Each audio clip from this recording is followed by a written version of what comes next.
For thousands of years, in hidden corners of the world, people have whispered about ceremonies so powerful they could bend reality itself. Picture this: a shaman in the Amazon drinking a brew that lets him speak with ancestors long gone, or Tibetan monks chanting in unison until their voices shake the very air like thunder. These aren't just stories, they're threads in a vast tapestry of sacred rituals, each one a doorway to something beyond our everyday understanding.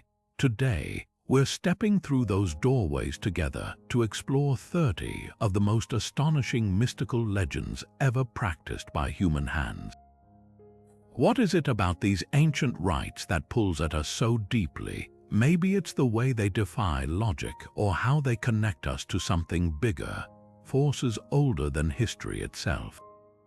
From the blood-stained temples of forgotten civilizations to the moonlit groves where druids once gathered, these rituals weren't just traditions. They were conversations with the divine, attempts to touch the untouchable, to know the unknowable. And here's the thing, they still echo today. Modern seekers still chase their secrets, scientists study their effects, and somewhere, right now, someone is performing a ritual passed down through generations, believing in its power as fiercely as their ancestors did. This isn't just a list, it's a journey into the heart of human wonder. We'll uncover rites that summoned storms, ceremonies that could curse or cure with a single gesture, and legends so potent they've outlived empires. Some will chill you, others might make you question everything you think you know, but one thing's certain: by the end, you'll see the world a little differently. Because these aren't just relics of the past, they're proof of how far we'll go to reach for the mysterious, the sacred, the divine. Ready to begin? Let's walk this path together. The first legend takes us to the sun-baked hills of ancient Greece, where for over 2,000 years the most powerful people in the classical world, philosophers, emperors, even the occasional playwright, would travel in hushed groups to a small temple near Athens. This was Eleusis, home to the legendary Eleusinian Mysteries. Unlike the loud public festivals of the time, these rites unfolded in absolute secrecy, so well protected that to this day we still don't know exactly what happened inside. But here's what we do know. These ceremonies revolved around Demeter, goddess of the harvest, and her daughter Persephone, who was stolen away to the underworld. Their story wasn't just myth, it was the heart of a ritual so transformative that those who experienced it claimed it changed them forever.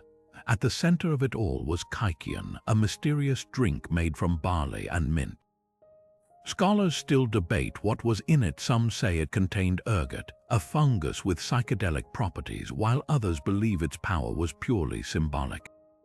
But those who drank it described visions so vivid, so real, that they felt they'd walked alongside the gods themselves. Initiates underwent days of fasting and purification, then entered the telesterion, a vast hall where the final rites took place in total darkness. The air would have been thick with the smell of torch smoke and burning herbs, the sound of chanting rising and falling like waves, and then revelation. Whatever they saw or experienced was so profound that speaking about it carried a death sentence.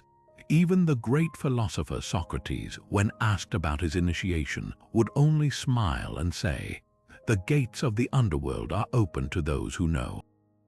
Why such extreme secrecy? Because this wasn't just a ritual, it was a direct encounter with the divine. Unlike ordinary worship where people prayed for favors, the mysteries offered something far more precious: knowledge of what lies beyond death. For ancient Greeks, who had no concept of heaven as we understand it, this was the ultimate hope, and the incredible thing, it worked for centuries. Through wars and plagues and the rise and fall of empires, not a single initiate ever broke their oath. That's how powerful the experience was. Even now, fragments of pottery found at the site show just one word scratched over and over by trembling hands: "I have seen." What they witnessed died with them, but the echo remains a whisper across millennia of human longing to touch the eternal. Now we travel across the ocean and centuries to the towering pyramids of Tenochtitlan, where the air was thick with the scent of copal incense and the drums never stopped beating. This was the heart of the Aztec Empire, home to some of the most startling rituals ever recorded in human history.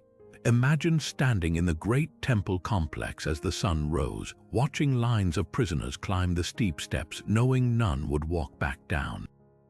At the summit, priests in black robes stained with years of dried blood waited with obsidian knives sharper than any modern blade.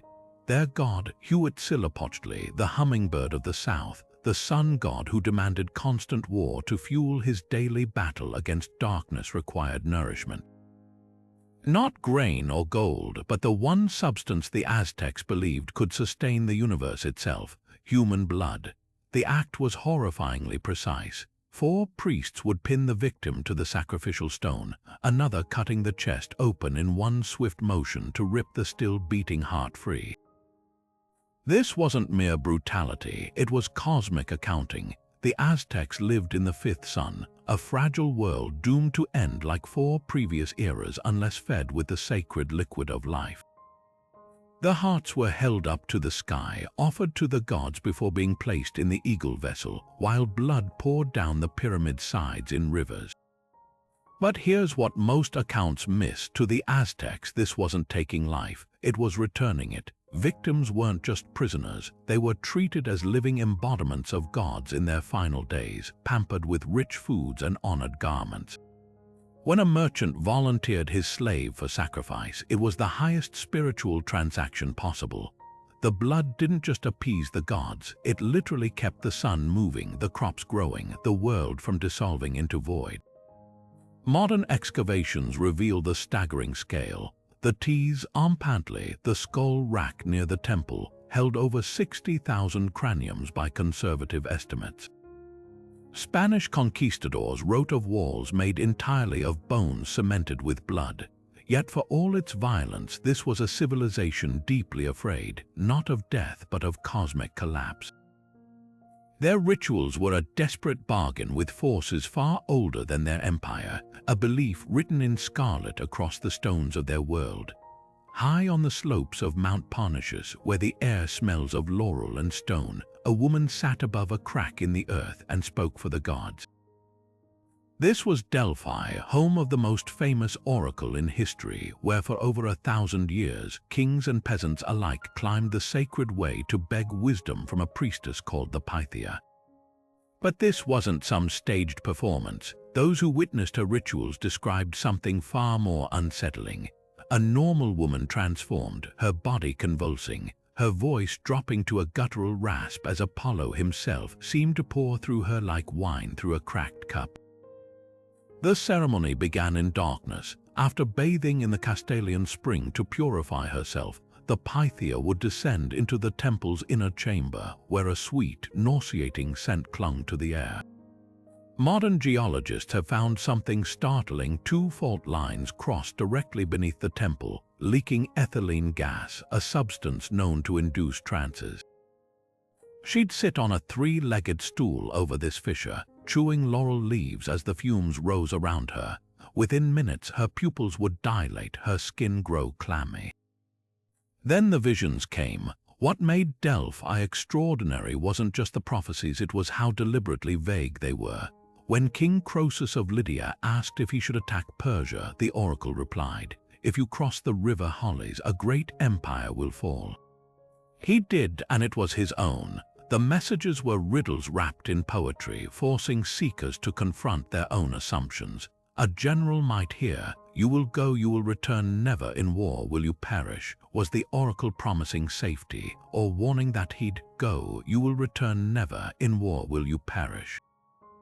The ambiguity wasn't accidental, it was the point. But here's what history books often miss: Delphi was as much a political powerhouse as a spiritual one. City-states would send lavish gifts to sway the oracle's favor. Athens built an entire treasury there after their military victories. The priests who interpreted the Pythia's ravings weren't just holy men, they were master diplomats with spies across Greece. When the Persians invaded in 480 BCE, it was Delphi that coordinated the Greek resistance, its prophecies uniting rival cities against a common enemy. The rituals ended abruptly in the 4th century when Christian emperors sealed the cave, but walk those ruins today and you'll still find the phrase, "Know thyself," carved into the temple walls, the core truth behind every cryptic prophecy. The Pythia didn't predict the future. She held up a mirror, forcing the powerful to see their own ambitions, fears, and blind spots. In a world where we still crave certainty, her greatest lesson might be this: true wisdom begins when we stop demanding answers and start asking better questions. Through the howling winds of a Scandinavian winter, the flames of a great bonfire reached toward the sky as the smell of searing meat mixed with iron-rich blood in the snow. This was the Viking blót, not some primitive blood rite, but a sacred contract between mortals and gods, as vital to Norse life as the longships that carried them across oceans. Every autumn and winter, when the nights grew longer and the world seemed to hang in balance, entire communities would gather at temples like Uppsala or makeshift altars in the fjords, bringing their most precious offerings to the gods who ruled fate itself. At first glance, the ritual followed a brutal simplicity. Animals, horses, goats, sometimes even bears were ritually slaughtered, their blood collected in sacred bowls. But the violence served a deeper purpose. The Norse didn't just worship their gods, they traded with them. A farmer might offer a prized ox to Thor in exchange for protection from storms, while a warrior would sprinkle blood on his sword, whispering Odin's name before battle. The blood, or blót, wasn't wasted. It was dashed onto idols, sprinkled over the gathered crowd, even stirred into ale, a visceral reminder that the divine flowed through them all. Then came the feast. The sacrificed animals were roasted and shared among the community, from the lowest thrall to the highest jarl. These weren't just meals, they were acts of communion. Eating the sanctified meat bound them to the gods and to each other, weaving a tapestry of loyalty stronger than any law. Even the poorest attendee would leave with full hands, because in that moment, under the watchful eyes of the Aesir, no one went hungry. The most startling blóts, though, were the human sacrifices, reserved for dire times, plagues, failed harvests, or the death of a king. These were never casual acts. The Völuspá, an ancient Norse poem, describes the god Odin hanging himself from the world tree for 9 nights to gain wisdom. In the same spirit, volunteers or chosen thralls would meet their end with eerie calm, believing their death would stave off greater ruin. Archaeologists at Trelleborg found a well containing the skeletons of dozens men, women, even children, their bones telling stories of a people willing to pay the ultimate price to keep the cosmos in order. What modern retellings often miss is the intimacy of these rituals. The sagas speak of families washing their idols in private ceremonies, of farmers leaving bowls of milk for the land spirits, of sailors tossing silver into the waves to quiet Ran, the sea goddess. The blót wasn't just spectacle, it was conversation, a way to thank Freya for a good harvest, to beg Loki not to stir mischief, to argue with the gods as one might bargain with a neighbor. When Christianity arrived, it wasn't the violence that made the blót fade, it was the loss of that personal bond, that tangible sense that the divine sat at your table, drank from your cup, and demanded your honesty above your fear. Above the tree line in the Himalayas, where the air is so thin it burns your lungs, the dead don't go into the ground, they take flight. Tibetan sky burials aren't for the faint of heart, but to understand them is to grasp one of Buddhism's most profound truths, that the body is merely a vessel, temporary as a rainstorm, and letting go isn't an act of disrespect, it's the highest form of reverence. The ritual begins before dawn. A Rogiapa, or body breaker, wraps the deceased in white cloth, carrying them up slopes so steep even yaks struggle to climb. The chosen site is always remote, a flat rock platform where vultures circle like drifting smoke. There's no coffin, no embalming, just the raw truth of mortality laid bare under the endless sky. As the Rogiapa unwraps the body, chanting mantras to guide the soul, He works with tools that haven't changed in centuries: a curved knife, a hammer, an axe. The flesh is carefully separated from bone, the skeleton crushed and mixed with barley flour. Every step serves a purpose. The vultures, considered Dakini's celestial beings, must consume every fragment. If even a scrap remains, it's seen as a bad omen, a sign the soul is still anchored to this world. To outsiders, it seems brutal, but in a land where the ground is frozen solid 8 months a year and timber is scarcer than gold, practicality meets spirituality. The Tibetans call it jeta, giving alms to the birds, and it's the ultimate act of generosity. Why waste land on graves when you can feed creatures sacred to the Buddha? These aren't just scavengers, they're collaborators in liberation, their wings carrying fragments of the departed toward the boundless sky. The deeper symbolism is breathtaking. In Vajrayana Buddhism, the moment of death is when the soul is most malleable, poised between realms. A sky burial forces loved ones to confront impermanence head-on. There's no preserved corpse to visit, no headstone to cling to, just the visceral understanding that all things return to the elements. Monks sometimes attend, not to mourn, but to remind the living, this body you cherish, that you scrub and feed and decorate. It's already fading. The real work isn't preserving flesh, but preparing the soul. Modern science has noticed something eerie. Himalayan vultures, which devour corpses elsewhere with gusto, often wait patiently during sky burials until rituals are complete. It's as if they too understand the sacredness of the transaction. And perhaps that's the most humbling lesson of all, that in this ancient dialogue between humans and the wild, even death isn't an end but a kind of alchemy. The body becomes wind, becomes wings, becomes the distant cry of a bird vanishing into the clouds, proof that in letting go, we might finally be free. In the steaming jungles of Mesoamerica, the thunderous sound of rubber balls crashing against stone echoed through ceremonial plazas, not for entertainment, but as part of a ritual so sacred that its outcome could decide the fate of the cosmos.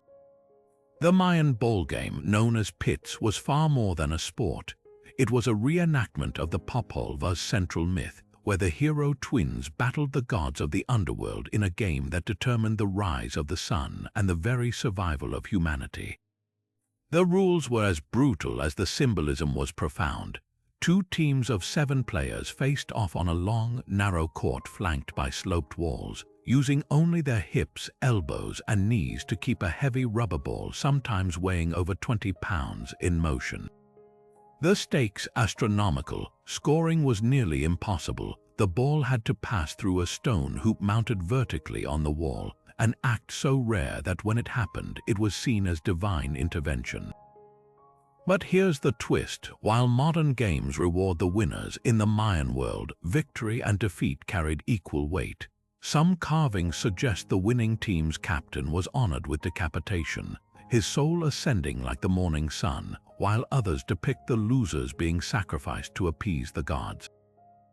Why such extremes? Because the ballgame mirrored the Maya's view of existence, a constant tug of war between opposing forces. The court represented the universe, its boundaries marking the edges of creation. The ball, made from sacred rubber tapped from sapodilla trees under ritual conditions, symbolized the sun's perilous journey through the underworld each night. Players weren't athletes, they were stand-ins for the gods themselves, their struggle on the court ensuring the sun would rise, the rains would come, and the world wouldn't collapse back into chaos. Archaeologists have uncovered chilling details. At Chichen Itza, the great ball court's walls echo whispers in perfect clarity, a feat of acoustics that let priests' chants ripple through the crowd like supernatural voices. Beneath the hoops, carvings show decapitated players, their blood transforming into vines and flowers, a direct reference to the hero twins' resurrection. Even the gear was symbolic. Players wore padded belts of woven leather and stone, not just for protection, but to mimic the thick hide of the earth monster the gods had slain to create the world.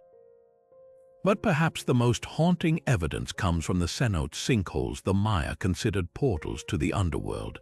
Divers have found hundreds of skeletons, many showing injuries consistent with ballgame impacts alongside jade jewelry and ceremonial blades. These weren't careless losers, they were willing participants in a grand ritual where death wasn't an end but a transformation. The Maya believed the gods had paid for creation with their own blood. The least humans could do was return the favor. What fascinates scholars today isn't just the violence, but the sophistication of the metaphor. Every bounce of the ball, every bruise, every drop of blood was a prayer in motion. The game was a living scripture played out in real time, reminding everyone from kings to farmers that life demanded balance, victory and defeat, light and darkness, life and death weren't opposites. They were partners in an eternal dance, each giving meaning to the other. To step onto that court was to touch the machinery of the universe, and sometimes to keep the world turning you had to lose spectacularly, publicly, irrevocably, so that the sun might rise again. Deep beneath the shifting sands of Egypt, where time itself seems to slow, priests in leopard skin robes bent over a body that would never decay, not if their ancient magic held. This was the opening of the mouth ceremony, a ritual so precise that a single misstep could trap a soul in eternal silence. Imagine the scene, the air thick with myrrh and natron salt, flickering torchlight casting elongated shadows across hieroglyphs warning of the dangers ahead. For the Egyptians, death wasn't an end, it was a transition, a journey through the Duat where every sense, every function had to be painstakingly restored. And it all hinged on this moment. The ritual began with a tool that looks almost surgical, the adze, a blade shaped like the Big Dipper, its curve mirroring the constellation the Egyptians called the leg of bull. As priests chanted spells from the Book of the Dead, the adze would touch the mummy's lips, eyes, even nostrils, not to cut but to awaken.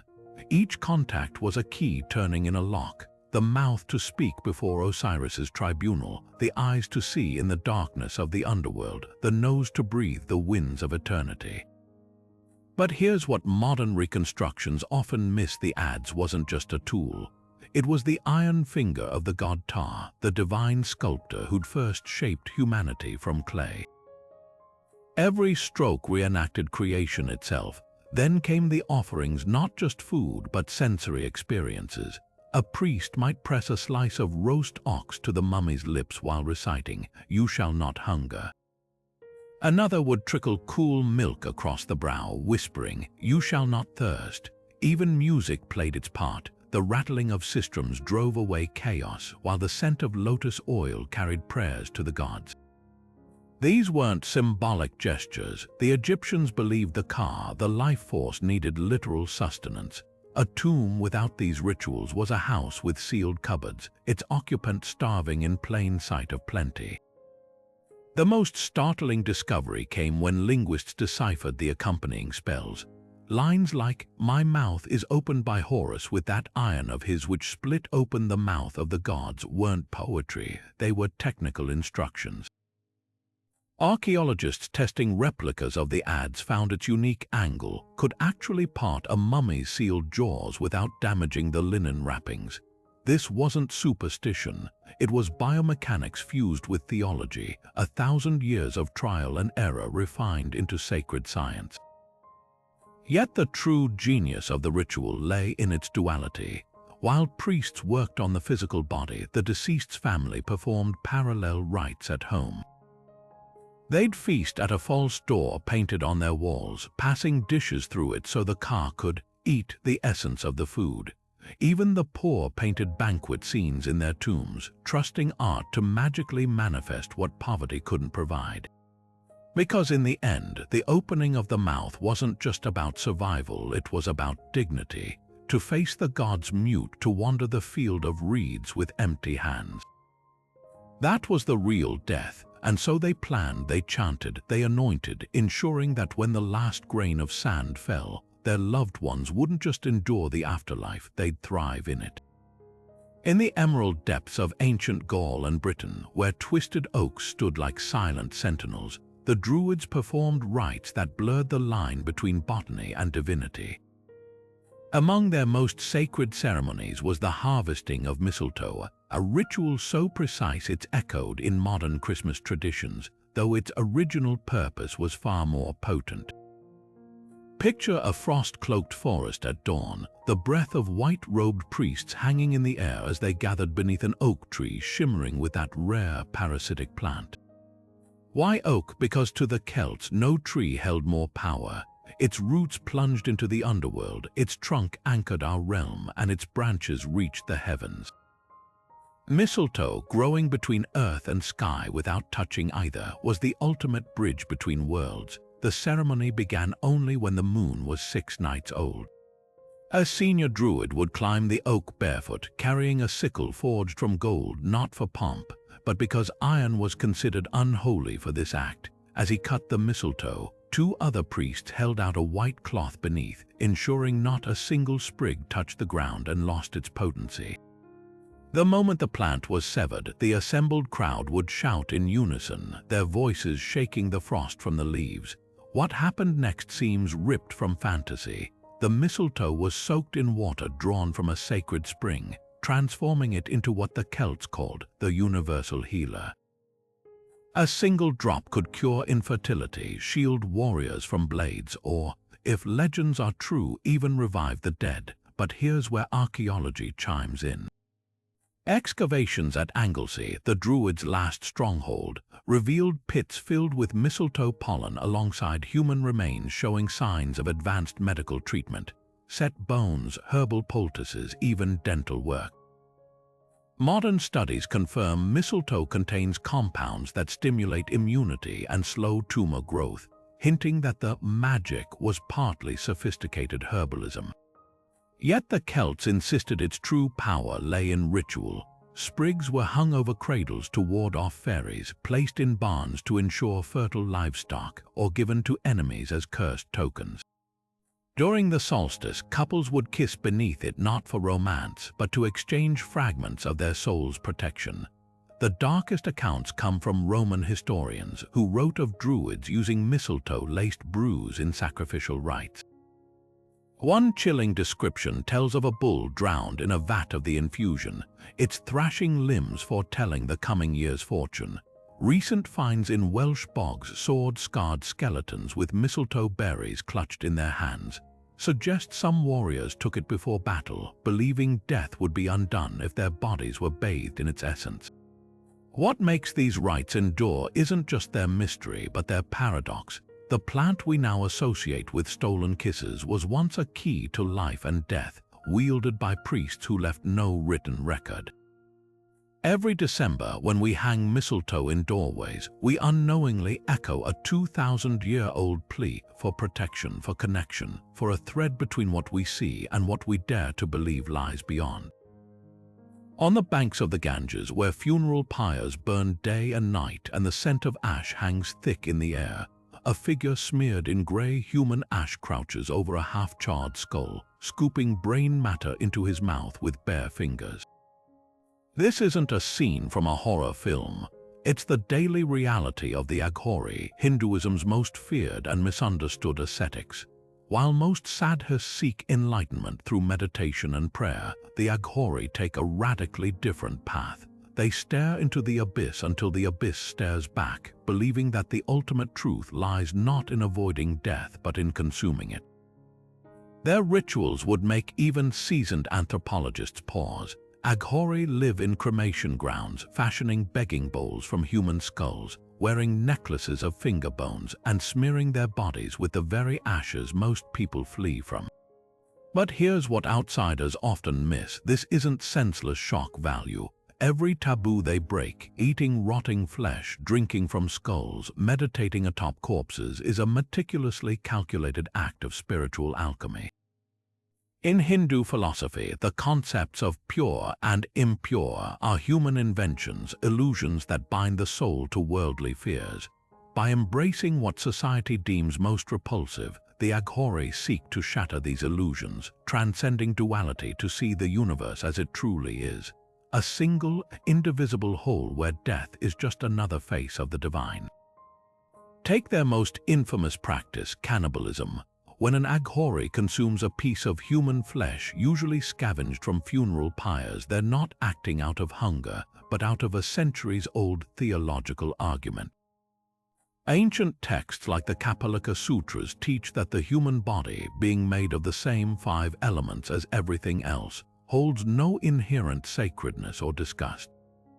To eat it is to prove that all matter is equal, that the soul's liberation requires abandoning every last vestige of societal conditioning. Modern Aghori still recite mantras over these meals, addressing the deceased directly. You were once what I am, I will become what you are now. Let this act unite us beyond fear. Yet the most startling aspect of Aghorism isn't the extremism, it's the compassion woven through it. Many Aghori serve as healers, using their familiarity with death to treat those abandoned by society, lepers, the mentally ill, untouchables. Their cremation ground clinics offer remedies made from the same ashes and bones that repel others, believing that what cures isn't the substance but the breaking of fear. A documentary from the 1990s captured an Aghori pressing a paste of charred bone and Ganges water onto a dying man's forehead, not to mock his suffering but to whisper, "See." Even this is holy. Scholars trace their origins to the Tantric Kapalika sect of the 8th century, but the Aghori's true roots may lie even deeper in the prehistoric cult of Bhairava, the fierce aspect of Shiva who wanders graveyards with a skull staff. Modern practitioners cite texts like the Aghora Vrata, which states, "The universe is a single corpse, and he who worships it as such shall be free." This isn't nihilism, it's a brutal form of love. By confronting humanity's deepest terrors head-on, the Aghori attempt to liberate not just themselves but all who witness their path. In a world obsessed with sanitizing death, their rituals force a vital question. What if the things we fear most are the very gates to wisdom? The Aghori's greatest lesson might be this: enlightenment isn't found in light alone. Sometimes you have to reach into the darkness, pull out a handful of ashes, and recognize without flinching that this too is sacred. On a spring afternoon in Kawasaki, Japan, a 12-foot-tall pink phallus made of carved cypress sways through cheering crowds like the world's most unconventional parade float. This isn't a raunchy stunt. It's the heart of Kanamara Matsuri, the festival of the steel phallus, where Shinto priests bless everything from candies shaped like genitals to giant wooden lingams draped in sacred rope. At first glance, it seems like pure irreverence, but beneath the laughter and risque souvenirs lies one of Japan's oldest surviving fertility rites, a tradition that merges cheeky humor with genuine spiritual devotion. The festival's origins trace back to a legend as bizarre as it is poignant. Long ago, a demon with a taste for brides hid inside a young woman's vagina, snapping its teeth whenever suitors tried to consummate their marriage. Desperate, she sought help from a blacksmith who forged an iron phallus hard enough to break the demon's teeth, freeing her to wed. That iron symbol became the shrine's central relic, worshipped not just for fertility, but as a charm against STDs and marital strife.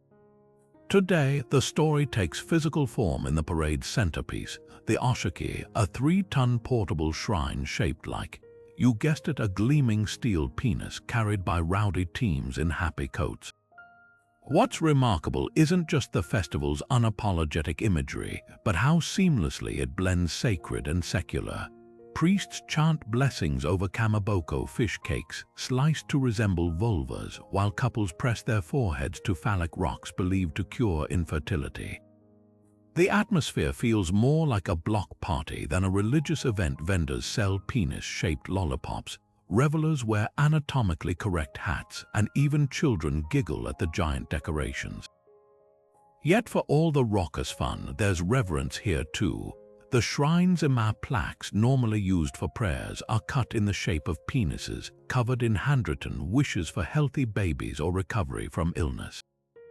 One might say, please let my cancer treatments work, beside another begging, help me find love this year. modern Kanemaru Matsuri has taken on unexpected layers of meaning. Since the 1980s, it's become a rallying point for LGBTQ+ communities and HIV awareness campaigns, with activists passing out condoms alongside traditional charms. The same shrine that once prayed for demon-free weddings now hosts blessings for same-sex couples, a quiet revolution in a country still grappling with marriage equality. Even the tourism angle carries depth. Many attendees are survivors of Japan's strict corporate culture, drawn by the festival's radical embrace of joy without shame. Archaeologists have found evidence of similar phallic worship across Japan's Jomon period, suggesting these rites predate recorded history. At the nearby Tagata Shrine, an annual ceremony replays the myth by marrying two giant wooden genital carvings, complete with a Shinto priest declaring them husband and wife. The playfulness isn't accidental. In Shinto, where gods kami are thought to appreciate laughter, humor becomes a form of reverence. When a priest blesses a dildo alongside a pregnant woman's belly, he's upholding a tradition that sees sexuality not as sinful, but as inseparable from life's sacred cycles. Perhaps that's why Kanemaru Matsuri endures while other fertility festivals faded. It acknowledges something universal, that love, health, and desire are messy, hilarious, and deeply human. Behind the penis-shaped whistles and sake bottles lies a radical idea. That divinity isn't just found in quiet temples, but in the very act of living boldly, flaws and all. As the procession winds down, the crowd's laughter mingles with the clang of the shrine bell, a reminder that sometimes the holiest things are those we're told to hide. In the heart of Konya, Turkey, as dusk paints the sky in shades of twilight, a circle of men in long white robes and tall brown hats begin to move, slowly at first, then faster, their skirts billowing like blossoms unfurling in time-lapse. This is the Sema ceremony of the Mevlevi order, where the whirling of the dervishes isn't performance or dance, but a form of prayer so intense it dissolves the boundary between human and divine. The ritual traces back to the 13th century, to the Persian poet and mystic Jalaluddin Rumi, who famously spun in the marketplace for hours, so overcome with love for the divine that his body became a compass needle, turning inexorably toward its true north. Every element of the Sema is saturated with meaning. The dervishes' camel hair hats represent tombstones, their black cloaks the grave, and the white robes the shroud left behind when the soul ascends. As the music begins, a haunting blend of reed flute, lute, and drum, the dancers remove their cloaks in unison, symbolizing the shedding of earthly attachments. Then, arms crossed over their chests, they step into the whirl, right palm turned upward to receive grace from heaven, left hand pointing downward to channel it to the earth. Their spinning isn't random. Each rotation mirrors the orbit of planets around the sun, a microcosm of celestial harmony. What makes this ritual extraordinary isn't just the symbolism, it's the neuroscience behind it. Modern studies show that the dervishes' controlled spinning induces a trance state by disrupting the vestibular system, the body's internal balance regulator. The result, a sensation of floating, of boundaries dissolving, precisely the spiritual union Rumi described in his poetry. Lines like, "You are not a drop in the ocean, you are the entire ocean in a drop," aren't metaphors to the whirling dervish. Their lived reality, achieved through a ritual that's equal parts physics and faith. The musicians play a critical role, their compositions following ancient rhythms said to mirror the heartbeat of creation. The ney, a reed flute carved from river cane, wails with what Rumi called the sound of the soul's longing for return. Legend claims the first ney was cut from a plant that watched as its brethren were fashioned into pens, tools of the intellect, while it alone became an instrument of ecstasy. The irony wasn't lost on Rumi, who wrote, "The pen would hurry to the next word, but the flute stays with the same breath until it's empty." But the Sema isn't just about individual transcendence. The circling dervishes move in precise orbits, never colliding, their paths interwoven like atoms in a molecule. This is the heart of Rumi's teaching, that love is the force binding the universe, and to whirl is to participate in that cosmic embrace. Visitors to Konya often describe an uncanny sensation that the dancers aren't moving at all, but standing still while the world spins around them. It's a perceptual shift echoing Rumi's most radical idea, that the divine isn't somewhere out there, but humming in the space between every breath, every rotation, every note of the ney's lament. Today, the Sema endures not as a relic, but as a living tradition. In Istanbul, modern dervishes whirl in converted train stations. In New York, Rumi's poetry fuels interfaith dialogues. Scientists study the ceremony's effects on brain waves, while psychologists marvel at its therapeutic potential for trauma survivors. Yet the miracle lies in its simplicity: a man, a robe, a circle. No incense, no elaborate altar, just the body itself becoming both question and answer. As Rumi put it, why do you stay in prison when the door is so wide open? The whirling dervishes offer no dogma, no commandments, just an invitation to turn and keep turning until the cage of self dissolves into light. The great plains stretch endlessly under a blistering summer sun, where the rhythmic pounding of moccasins against dry earth mixes with the low chanting of gathered tribes. This is the sun dance, the Lakota's most sacred and grueling ritual, a 4-day ordeal where pain becomes prayer, and endurance bridges the gap between the human spirit and Wakan Tanka, the great mystery. Unlike other ceremonies, the sun dance isn't performed for spectators. It's a covenant between the dancer and the divine, a physical manifesto of devotion so intense that the U.S. government once outlawed it, fearing its power to unite and embolden native resistance.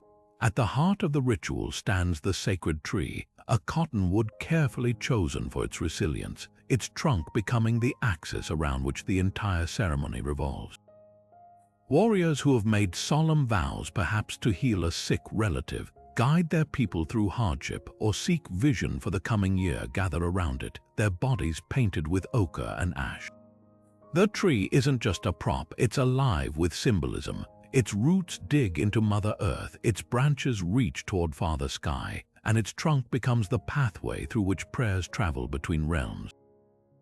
As the medicine man blesses it with bundles of sage and sweetgrass, the air thickens with the scent of burning cedar, purifying the space where pain will soon meet transcendence. Then comes the piercing. With eagle bone whistles clenched between their teeth, the dancers endure skewers of wood or bone driven through the skin of their chests or backs, not as punishment but as a sacred tether.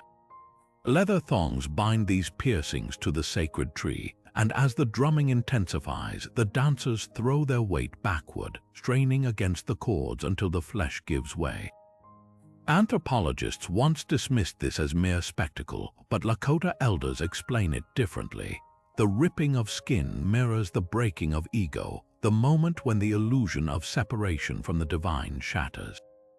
Blood isn't shed, it's offered, each drop a living prayer soaking into the earth. The dance itself is a marathon of devotion. For hours under the unrelenting sun, participants move in slow, deliberate circles, their eyes fixed on the sacred tree, their breath synced to the drum's heartbeat. Blisters form and pop, lips crack from thirst, some collapse only to be revived by helpers and urged back into the circle. Yet what outsiders see as suffering, the Lakota understand as transformation. The dancer's exhaustion becomes a doorway, the body's limits forcing the mind into a state where visions bloom like prairie flowers after rain. Elders speak of dancers who, in this altered state, have conversed with ancestors, foreseen coming storms, or received songs later sung by the entire tribe. Modern medicine has uncovered startling parallels. The combination of dehydration, pain, and rhythmic movement induces a flood of endorphins and dissociative states similar to those described in near-death experiences. But for the Lakota, the science only confirms what they've always known. The sun dance isn't about endurance for endurance's sake. It's a recalibration of the human spirit, a way to remember viscerally, undeniably, that life's sweetness is magnified by its sacrifices. When the ceremony ends, the sacred tree is left standing, its bark scarred by ropes and stained with offerings, a silent witness to the vows etched not just into skin, but into the collective memory of a people who still hear the heartbeat of the earth. The humid air of rural Haiti hums with the sound of drumbeats at midnight, where flickering candles illuminate figures moving in syncopated rhythm around a makeshift altar. This is the world of Vodou, a spiritual tradition far richer and more complex than the zombie tropes Hollywood has fed us for decades. The truth about Vodou's so-called zombies isn't found in shambling ghouls or mindless slaves. It lies in a chilling intersection of neurotoxins, spiritual justice, and a belief system where death isn't always the end. At the heart of the mystery is tetrodotoxin, a potent poison found in pufferfish and certain frogs. When administered in precise doses, a secret once guarded by Vodou priests called bokas, it can induce a death-like paralysis so convincing that victims have been declared dead and buried alive. Days later, the boka would exhume them, offering resurrection through a cocktail of psychoactive plants like datura, which induces amnesia and suggestibility. The result, a person stripped of their former identity, compliant yet conscious, a zombie in the most clinical, least cinematic sense. But here's what sensationalized accounts miss: zombification wasn't random horror. In Vodou's moral framework, it was often a form of divine punishment. Historical cases like Clavius Narcissus, a Haitian man declared dead in 1962 only to reappear 18 years later, revealed darker truths. Narcissus claimed he'd been turned into a zombie after refusing to surrender family land, a fate reserved for those who violated communal trust or defied spiritual laws. Far from mindless monsters, zombies were living warnings, physical manifestations of a society's deepest taboos. The ritual itself was a grim alchemy. Bokas allegedly collected grave dirt, human bones, and toxic herbs to create coop powder, the powder blown into a victim's face to induce the trance. Yet the most startling detail lies in the antidote, salt, a substance so reviled in Vodou cosmology that even speaking its name near a zombie could supposedly break the spell. Modern chemists note that salt's electrolytes might counteract tetrodotoxin's effects, another example of spiritual intuition mirroring scientific reality.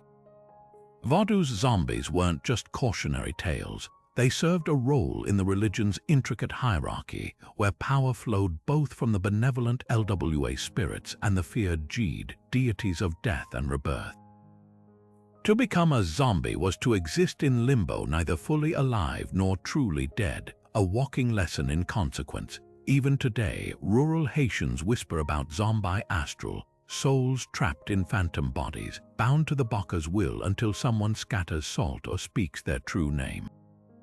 What Hollywood gets wrong is the purpose. These rituals weren't about terror but balance, a belief that actions have tangible repercussions, and justice doesn't always wait for the afterlife. When Narcissus stumbled back into his village, gaunt and haunted, he wasn't a monster. He was proof that in Vodou's world, the line between punishment and redemption is as thin as a knife's edge. And sometimes the dead walk among us to remind the living of truths too terrible to forget. The streets of ancient Babylon buzzed with attention unlike any other time of year, part carnival, part coronation, part existential crisis. This was the Akitu festival, a 12-day spectacle where gods walked among mortals, kings were stripped of their crowns, and the fate of the universe hung in the balance. At first glance, it might sound like mere pageantry, but every gesture, every chant, every ritual slap carried the weight of a civilization's survival. Because in Mesopotamia, the new year wasn't just a calendar flip, it was a fragile moment when creation itself needed to be renewed through ceremony, or the world would unravel. The festival began with a startling act of humility. On the fifth day, the high priest of Esagila, Marduk's temple, would march into the throne room, snatch the royal scepter from the king's hand, and strike him across the face hard enough to draw tears. This wasn't rebellion, it was sacred theater. The king, believed to be Marduk's earthly representative, had to prove his worthiness by submitting to the god's judgment. If the monarch wept and texts suggest some kneaded onions hidden in their robes to guarantee the waterworks, it signaled divine approval, a reminder that even the mightiest ruler was but a servant to forces older than cities. Then came the ultimate act of surrender. The priest would drag the king by his ears before Marduk's statue, forcing him to kneel and recite, "I have not sinned, Lord of the lands, I have not neglected your divinity." Only then would his crown and scepter be returned, his authority symbolically reborn. Meanwhile, outside the palace walls, Babylon transformed into a living allegory. The festival's central drama was the Enuma Elish, the Babylonian creation epic recited over multiple nights.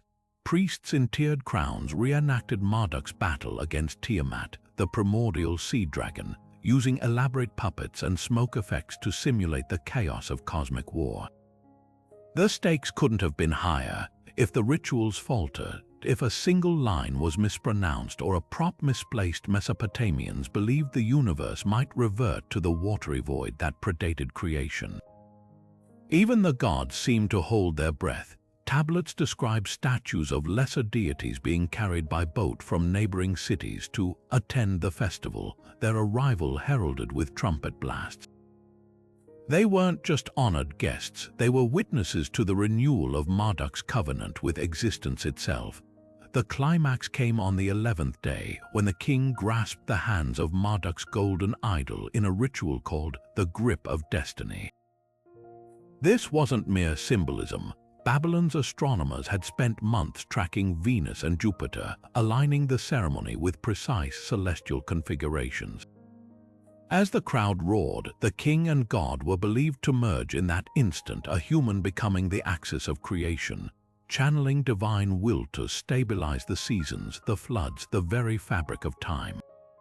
Then, in a frenzy of drums and torches, the statue was paraded through the Ishtar gate, its lapis lazuli eyes gleaming under the stars. Farmers tossed barley seeds in its path, priests waved palm fronds dipped in sacred water, and prostitutes, considered incarnations of Ishtar, danced with serpents woven from reeds. The message was clear. From the highest king to the humblest laborer, every life had a role in holding chaos at bay. Archaeologists have found receipts from Akitu festivals detailing the absurd quantities of food consumed, thousands of sheep, barrels of beer, dates by the cartload.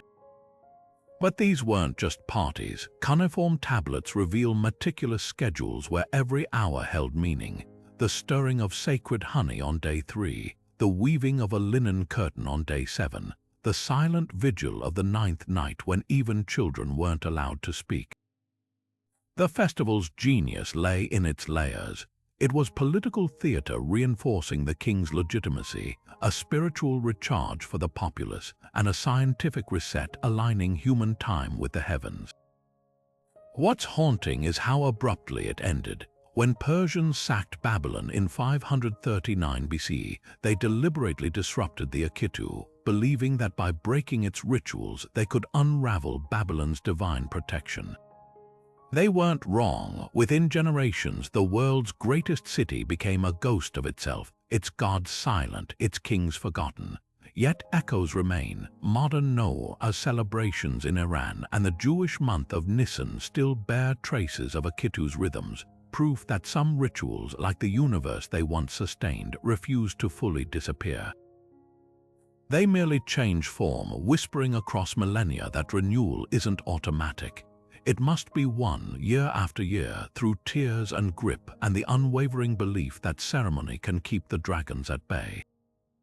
On the wave-lashed shores of Papua New Guinea's New Ireland province, the salt-crusted elders of the Nalak people wade into hip-deep water with nothing but a coconut rattle and centuries of inherited wisdom. These are the shark callers, the last practitioners of a ritual so precise it defies modern marine biology. As dawn breaks, their guttural chants ripple across the bay, not to repel sharks but to summon them.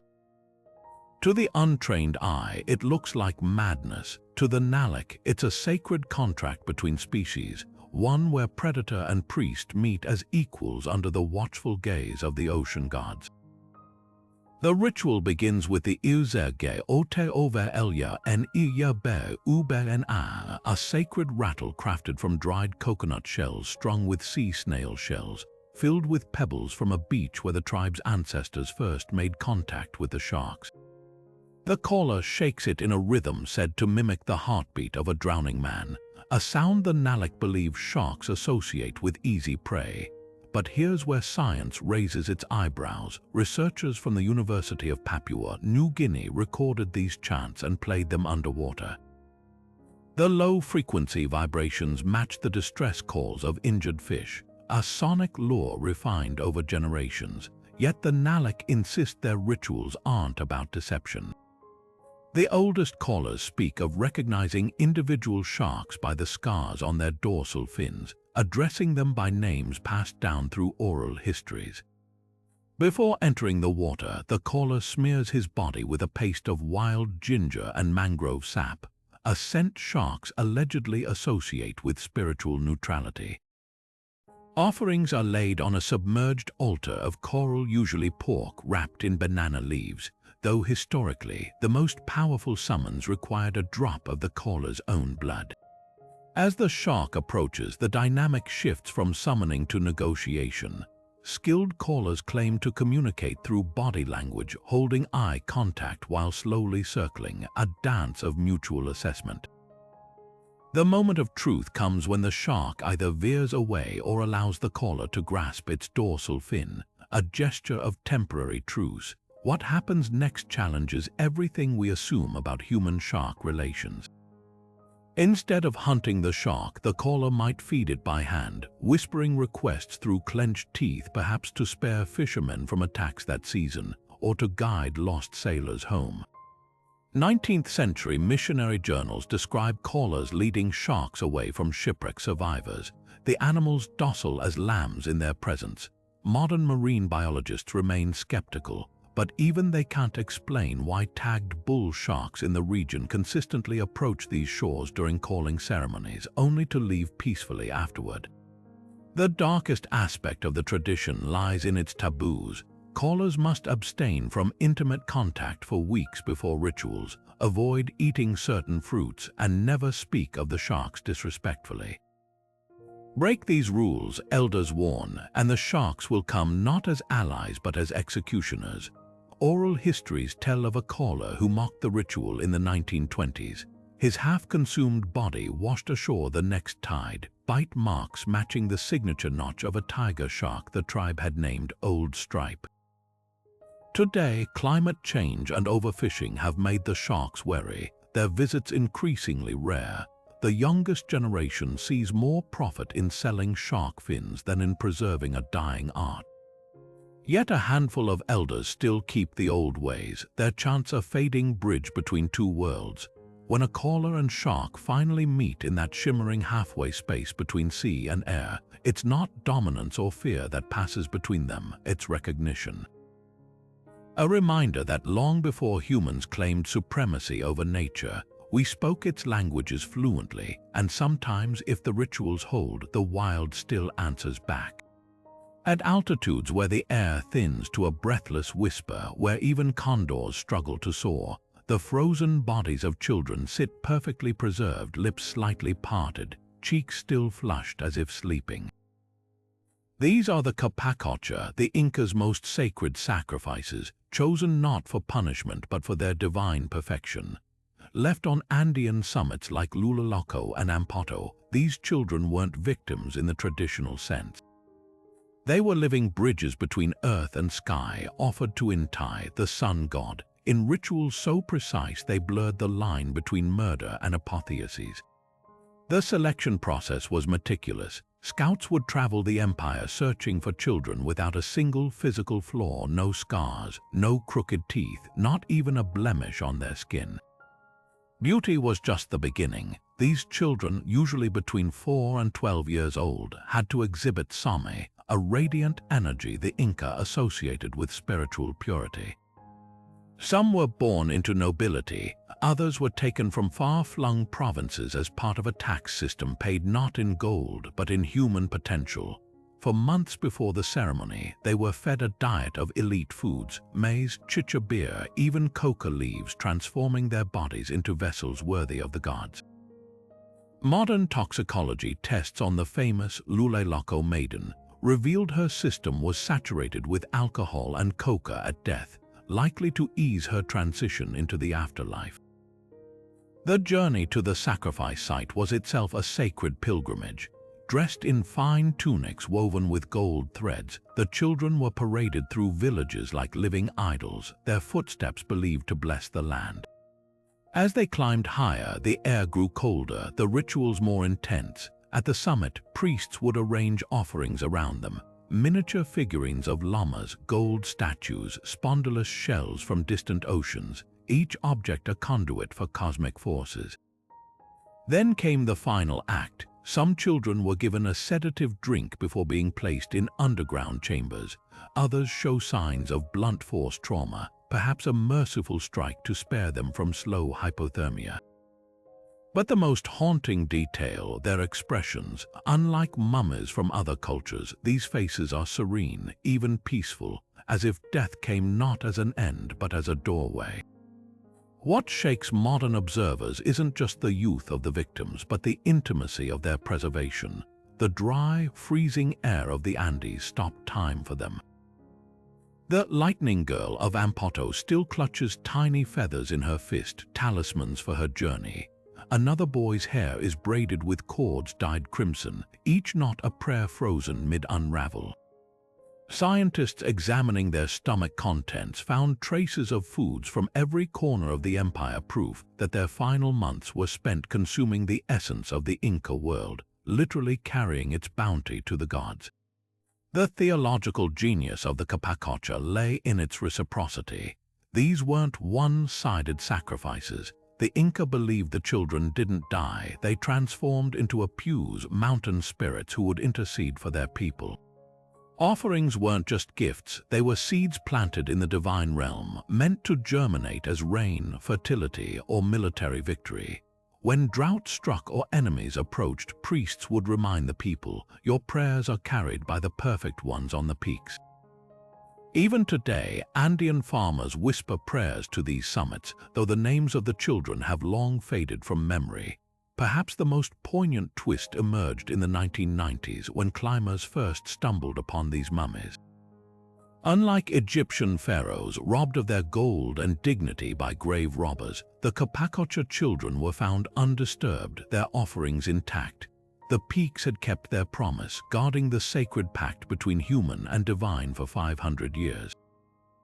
In a world where we struggle to comprehend such sacrifices, their preservation forces a humbling question: were they victims or voyagers? The ice preserves no answers, only their small, still hands forever cupping the thin air of the heavens. Under the scorching West African sun, a figure swathed in cascading layers of indigo cloth and clattering cowrie shells moves with impossible grace. Its face hidden behind an intricately carved wooden mask, its voice echoing as if dredged from the depths of 1,000 years. This is no ordinary dancer. To the Yoruba people of Nigeria and Benin, this is Egungun, the living embodiment of ancestors returned to walk among their descendants. The masquerade isn't theater, it's a sacred dialogue between the living and the dead, where vibrant fabrics conceal a truth as old as time itself. That the departed are never truly gone, only waiting for the drumbeats to call them home. Preparations begin months in advance. Each Egungun costume is a masterpiece of secrecy and artistry, hand-sewn by initiates who guard their techniques as fiercely as any trade guild. The outer layers, often made from expensive Aso oak brocade or patchworks of European damask, serve a dual purpose. To spectators, they're a dazzling spectacle, catching the light with every spin.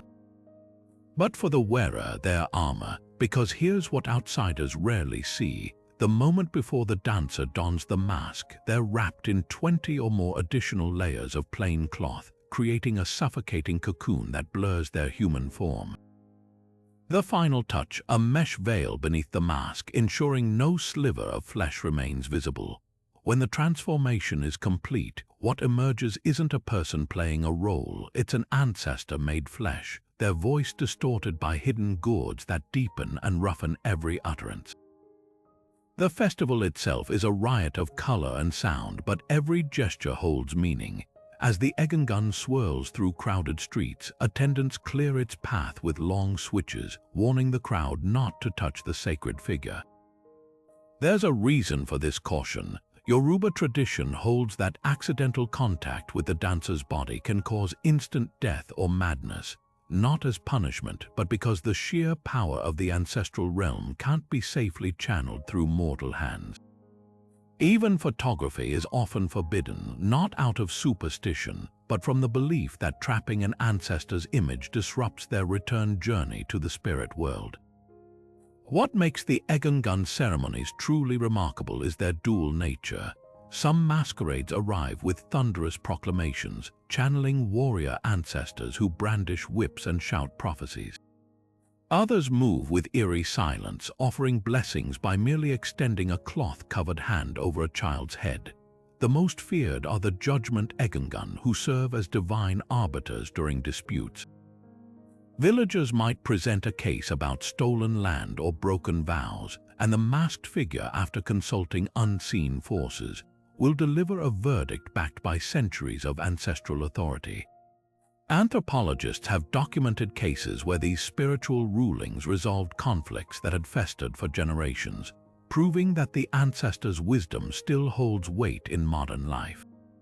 Modern science has uncovered fascinating details about the ritual's psychological impact. The elaborate costuming creates what neurologists call cognitive dissociation. The dancer's identity doesn't just feel hidden, it genuinely fades, allowing what believers interpret as possession. The drum patterns used during ceremonies match the theta brainwave frequencies associated with deep trance states, while the layered fabrics muffle outside sounds, creating a sensory deprivation chamber that amplifies inner visions.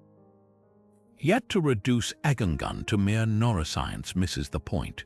For the Yoruba, these rituals are a living bridge, a way to converse with those who shaped their world long before colonial borders divided the land. Even now, as globalization reshapes West Africa, the Egungun tradition adapts without losing its essence.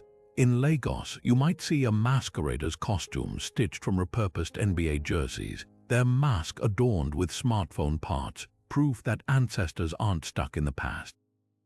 They evolve alongside their people, their messages as urgent today as when they first spoke through the rustling of sacred cloth, because the deepest lesson of the Egungun isn't about death at all. It's about the unbroken thread of memory and the terrifying, beautiful truth that sometimes the past doesn't just whisper, it dances. The wind howls across the Siberian tundra like a chorus of unseen voices, carrying the rhythmic pulse of a reindeer-hide drum beaten raw by a shaman's staff. In the flickering light of a hearth carved from mammoth bones, the shaman's eyes roll back, no longer seeing the cramped yurt or the anxious family gathered around, but a spiraling path only they can follow. This is Kamlanij, the sacred journey where Siberian shamans leave their bodies behind to navigate the spirit world, bargaining with gods, battling demons, and sometimes dragging lost souls back to the land of the living by sheer force of will. At the heart of the ritual lies the drum, not just an instrument but a living entity, crafted from wood struck by lightning, believed to channel celestial power, and stretched with the hide of a ritually sacrificed reindeer. Its sound is said to mimic the heartbeat of the world tree connecting all realms. Ethnographers recording these sessions in the 20th century noted something uncanny. The drumming often settles into a steady 4.5 beats per second, a frequency neuroscientists now recognize as inducing theta brainwave states conducive to visionary trances. Yet for the Evenki and Saka peoples, the drum is more than a tool, it's a steed. Shamans describe mounting it like a horse, its rhythms galloping them across the three-tiered universe, the upper world of benevolent spirits, the middle world of humans, and the lower world, a shadowy realm where illness and misfortune fester like subterranean mold. The journey demands fuel. Some shamans chew Amanita muscaria mushrooms, carefully dried so their toxic compounds concentrate in the cap's red skin, a process that coincidentally converts ibotenic acid into muscimol, a potent psychoactive. Others brew infusions of rhododendron aureum, a flowering shrub locals call the dizziness plant, but the most revered method requires no substances at all. Masters of the craft, like the legendary Tuvan shamans observed by anthropologist Mihaly Hapal, could enter trance through breathwork alone, their bodies convulsing as if gripped by invisible hands before going eerily still, the moment their spirit allegedly departed. Witnesses reported seeing their breath continue in sub-zero temperatures while the shaman's own exhalations vanished, as if their lungs had truly emptied. What happens in the spirit world defies easy summary. Accounts passed down through generations speak of negotiating with Ubaid, the smallpox spirit, for a village survival, or wrestling Abasi, demonic entities who steal souls like thieves pocketing loose coins. During the 19th century smallpox epidemics, Saka shamans claimed to have sealed pacts with Ei Kit, the disease's personification, exchanging offerings of carved horsehair for mercy. Modern scholars debate whether these encounters were hallucinations, metaphors, or something stranger, but the results were tangible. Medical records from Siberian outposts noted that communities with active shamans often had lower mortality rates, a phenomenon some attribute to the placebo effect, others to the shaman's knowledge of herbal antivirals disguised as spiritual prescriptions. The most perilous task is soul retrieval. In Siberian cosmology, trauma, whether from violence, grief, or betrayal, can fracture the soul, leaving fragments trapped in the spirit world. A shaman's job is to track these pieces like a hunter stalking prey, then sew them back into the patient's body through rituals involving bird feathers to carry the soul and iron bells to scare off clinging spirits. Psychologists working with indigenous healers in the 21st century found startling parallels between these practices and trauma therapy, where patients reclaim disowned parts of themselves. The difference: shamans insist the soul isn't a metaphor, it's a quantifiable essence they can physically wrestle from the jaws of Erlik Khan, the lord of the underworld. Perhaps the most haunting evidence of these journeys lies in the shaman's body itself. After particularly intense kamlanaj, many collapse with symptoms matching extreme physical exertion, elevated heart rates, muscle tears, even broken bones, despite having lain motionless for hours. The Tuvan ethnographer Mongush Kenin Lopson documented cases where shamans returned from trances with frostbite on their fingertips, as if they'd actually traversed the icy lower world. And then there are the prophecies. In 2007, a Saka shaman predicted a local mining disaster 3 days before a tunnel collapse buried 17 workers, a warning dismissed as superstition until the ground gave way. Today, as industrial drilling scars the Siberian permafrost and climate change disrupts ancient reindeer migration routes, the shaman's role has shifted but not faded. Young activists train in both ecology and spirit journeys, arguing that the Burkhan nature spirits are sending omens through melting ice and sickened herds. At a protest against an oil pipeline in 2019, a shaman dressed in mirrored armor walked 150 miles to cleanse the proposed route, drumming until his hands bled. To outsiders, it seemed like theater. To his people, it was the oldest form of diplomacy, a negotiation between worlds where the stakes weren't just a village's health, but the balance of existence itself. The drumbeat continues, softer now, but insistent, a reminder that some boundaries were never meant to hold. Imagine Rome in mid-February, when winter's grip still lingers, but the first whispers of spring tease the air.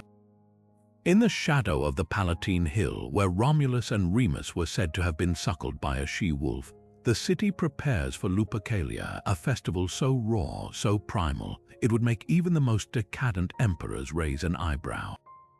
This wasn't just a fertility rite. It was a raucous, blood-spattered celebration where the boundaries between sacred and scandalous blurred into oblivion. The madness began at the Lupercal, a cave believed to be the very den of the legendary she-wolf. Here, priests known as the Luperci, young men from Rome's elite families, gathered to sacrifice goats and a dog, animals chosen for their unbridled virility. The blood was smeared across their foreheads with a knife, then wiped away with wool soaked in milk, and then came the laughter, because this was the moment the priests, now stripped naked, would cut the goat hides into strips called Februar, the origin of the month's name. But these weren't mere whips, they were conduits of divine power charged with the chaotic energy of life itself. Now picture the scene, these naked, blood-streaked men sprinting through Rome's streets, lashing any woman who crossed their path. Far from dodging the strikes, women lined up eagerly, baring their arms and backs to the sting of the hides. Why? Because in a society where childbirth was as perilous as battle, fertility wasn't just a blessing, it was survival. The lashes were believed to prevent sterility, ease labor pains, even purify the womb. Some accounts describe newlywed women planting themselves directly in the runners' paths, while others tell of elderly matrons begging for a strike to ward off curses. The slap of leather on skin wasn't violence, it was a prayer written in welts. Yet Lupercalia's wildness masked a deeper symbolism. The goat represented Faunus, the horned god of the wild, while the dog honored Juno, protector of women. The ritual reenacted a myth where Faunus, in a fit of lust, chased the goddess Juno through the woods only to be tricked into striking a sacred fig tree instead. By reenacting this chase, the Luperci channeled that thwarted desire into communal fertility. Even the route mattered. The runners traced Rome's ancient boundary, a symbolic cleansing of the city's spiritual perimeter, ensuring evil spirits couldn't seep in as the new year dawned. The festival's unruliness wasn't accidental. For one day, roles reversed. Patricians ran alongside plebeians. Senators' wives jostled with servants for a touch of the sacred hide. Wine flowed like the Tiber, and the air rang with obscene songs. A deliberate echo of the Saturnalia's chaos, reminding Rome that life couldn't be ordered, only surrendered to. Later, as Christianity rose, the Church tried to sanitize Lupercalia by rebranding it as St. Valentine's Day, swapping whips for chaste letters, but traces lingered. In remote villages well into the Middle Ages, farmers still whipped their fields with goat hides each February, whispering the old prayers. Modern archaeologists have unearthed Lupercalia's physical echoes, amulets shaped like Februar, mosaics of half-naked runners, even a first-century graffiti from Pompeii mocking a man who ran like a Lupercus but forgot his hide. But the festival's true legacy lies in its paradox, a ritual that looked like madness but pulsed with meticulous intent. In a world desperate for control, Lupercalia dared to celebrate the untamable, the blood, the lust, the messy, magnificent act of creation itself. Because sometimes, to coax life from the barren earth, you first have to let the wild things run. The streets of Beijing fall eerily quiet as the sun dips below the horizon on the 15th night of the 7th lunar month.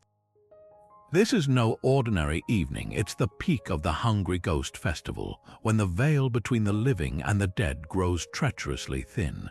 According to Taoist and Buddhist traditions, the gates of the underworld swing open, releasing restless spirits to roam the earth for an entire month.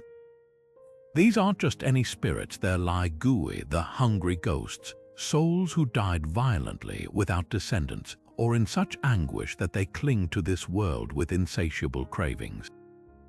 And if left unattended, their bitterness could boil over into misfortune, illness, or worse.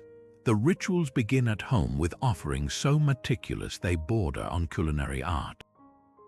Families prepare elaborate vegetarian feasts, steamed buns shaped like peaches, symbols of immortality, bowls of rice topped with lotus seeds, and platters of fruit arranged in perfect pyramids. But here's the catch, the food must be cold. Hungry ghosts with their scorched throats from underworld flames can't tolerate heat. A single wisp of steam rising from a dish might as well be a locked door. The most poignant offerings are those placed on empty chairs, seats reserved for ancestors whose names have been forgotten, ensuring no spirit goes unrecognized. Outside, the streets transform into a spectral marketplace. Vendors sell stacks of joss paper printed to resemble everything from designer handbags to iPhones, modern twists on an ancient tradition. These aren't mere replicas. Taoist cosmology insists that when burned, the smoke carries their essence to the spirit world, materializing as real objects. A billionaire in the afterlife might receive a paper Rolls-Royce, while a homesick grandmother gets a folded paper mansion complete with tiny furniture. At temple courtyards, towering infernos of paper money erupt as monks chant sutras to amplify the offering's potency. The air thickens with ash, carrying millions in ghostly currency to the underworld's banks. Yet the festival's heart lies in the Pudu ritual, the universal salvation. At waterfronts across China and Taiwan, thousands gather to float lanterns on rivers, small boats bearing candles and the names of the dead. As they drift away, the flickering lights guide lost souls back to the underworld before the gates close. In some regions, performers stage Ji-Tai, open-air operas where the front rows remain empty. These shows aren't for the living, they're entertainment for the spirits, complete with eerie interludes where actors freeze mid-scene, allowing invisible guests to enjoy the spectacle without interruption. The most haunting aspect, the unspoken rules. No swimming, drowning ghosts might drag you under. No whistling at night, it mimics the wind that leads spirits astray, and above all, no accepting gifts from strangers. Folktales warn of well-dressed figures offering coins or fruit. Those who take them soon sicken, realizing too late that gifts were cursed spirit money or ghostly offerings. Modern anthropologists see deeper layers in these rituals. The Hungry Ghost Festival isn't just about appeasement. It's a societal pressure valve. During the Cultural Revolution, when open ancestor worship was banned, families still secretly burned paper at crossroads, their defiance hidden in plain sight. Today, the festival has expanded to include offerings for tragic public figures, students lost in earthquakes, victims of industrial disasters, giving collective grief a sanctioned outlet. When dawn finally breaks on the 8th month, the streets are swept clean of ash and remnants, but the lesson lingers that compassion isn't just for the living. In a world where even the forgotten dead can tilt the scales of fortune, sometimes the most powerful magic is simply remembering. Under the crushing heat of the Australian outback, where the red earth stretches unbroken to the horizon and the air shimmers like a mirage, a lone figure walks, not aimlessly but with deliberate purpose. This is Walkabout, the sacred rite of passage for Aboriginal youth, where every step traces the invisible highways of the Dreamtime, the ancient creation stories woven into the land itself. Unlike Western coming-of-age ceremonies, this is no single-day event with speeches and gifts. It's a months-long odyssey where the desert becomes both teacher and testing ground, and survival depends on remembering what the modern world has long forgotten. The journey begins in secrecy. When a boy reaches the age of initiation, usually between 10 and 16 elders take him to a secluded site marked with ancestral handprints. Here they paint his body with ochre symbols specific to his clan, zigzags for lightning, concentric circles for waterholes, dots representing the stars that will guide him. These aren't mere decorations, they're a living map and resume. To other Aboriginal people who might encounter him, the designs reveal his kinship ties, his totem animals, even which songlines the dreaming tracks he's pledged to follow. Stripped of modern clothing and given only a simple digging stick, the boy is told to walk. No compass, no GPS, just the stories sung into him since infancy, the ones describing every hill, rock, and dry riverbed as verses in an epic poem. Navigation is only the first test. The true challenge lies in interpreting the land's whispers. A clump of wilted grass might signal an underground stream. The direction of ant trails could point to edible tubers. Elders speak of initiates who have survived by mimicking the behavior of their totem animals, digging where goners scratch, or finding moisture in tree roots after observing cockatoos. But the desert isn't just a grocery store, it's a church. Certain rock formations are taboo to touch, their surfaces imprinted with the energy of ancestral beings. A pile of stones might mark a ceremonial site where the boy must stop to chant the proper verses, proving he's memorized not just the route but its spiritual significance. The most profound moments come in solitude. After weeks of travel, the initiate reaches a designated power place, perhaps Uluru, where the rock's magnetic anomalies create strange auditory hallucinations, or the Kimberley's Wandjina caves, where rain-making spirits peer down from cliff faces. Here, he'll fast and meditate until the ancestors visit him in dreams or visions. Anthropologists working with the Warlpiri people recorded accounts of boys returning with eerily precise knowledge the location of a hidden waterhole they'd never seen, or the name of a great-great-grandfather who died decades earlier. Modern science struggles to explain these phenomena, though some theorize that prolonged exposure to the desert's sensory deprivation heightens latent memory recall. Yet Walkabout isn't just about the initiate's transformation. It's a covenant with the land itself. By following the songlines, the boy reanimates the dreaming tracks, his footsteps echoing those of the creator beings who shaped the world. Every plant he forages, every animal he encounters, is part of an unbroken conversation between humans and country, one that demands reciprocity. He might leave offerings of hair or blood at sacred sites, not as sacrifice, but as a reminder that he's taken life from the land and must return something of himself. When he finally arrives home, thin but radiant with purpose, his community doesn't celebrate with applause. They listen, because the boy no longer speaks as a child, but as a link in a chain stretching back 60,000 years, bearing messages from the desert that only those who have walked it can understand. In an age where Google Maps can't fathom these pathways, where the very concept of navigating by story seems mythological, Walkabout endures, not as a relic but as a radical act of remembrance. It whispers that adulthood isn't given.